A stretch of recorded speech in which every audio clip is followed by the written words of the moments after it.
To determine the meaning of Super Tuesday, you have to divide the contest, obviously, into two parts, the Republican Party and the Democratic Party.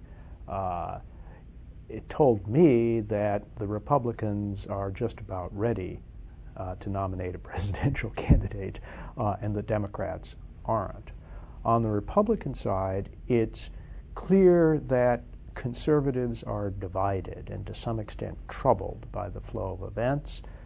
They have not been able to coalesce around a single champion, opening the door for Senator McCain to do very well, which he did. It appears now that conservatives have lost their chance to coalesce around a candidate who could actually defeat Senator McCain, and that that conservatives and Senator McCain will have to find a way of living together and working together, because if they don't, it's very hard to see how the Republican nominee could prevail. On the Democratic side, it's clear that voters are split literally down the middle. Whether you look at delegates awarded last night or the popular vote, it was as close to a tie as a national primary, which is what we had last night, could conceivably produce. When people hear about Senator Clinton's experience and her mastery of the bread and butter issues, they're drawn toward her. When they hear Senator Obama's vision for the future and promise to overcome divisions in the party and in the country, they're drawn toward him. And those two powerful forces are virtually canceling each other out in the Democratic Party. As a result of which, the party has two choices that make most of the party happy.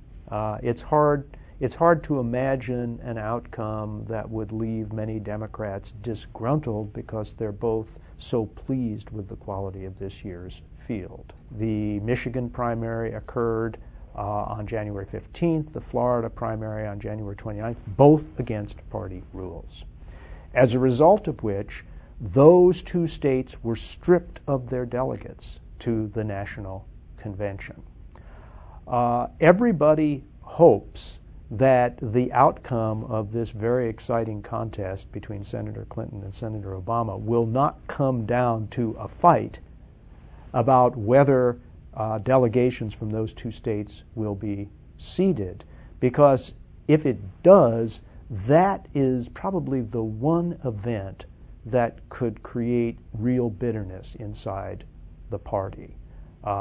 Senator Clinton, who won both of those contests without campaigning in either state in compliance with party requests, no doubt would like an outcome where the votes that were cast in those two illegal primaries had some impact on the composition of the delegations.